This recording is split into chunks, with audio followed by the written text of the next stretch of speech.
Mas o que ocorre é o que foi dito por intermédio do profeta Joel.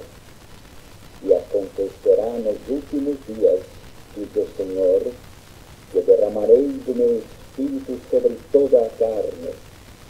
Vossos filhos e vossas filhas profetizarão.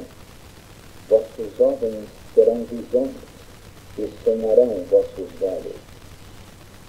Até sobre os meus servos e sobre as minhas servas derramarei do meu Espírito naqueles dias e profetizarão.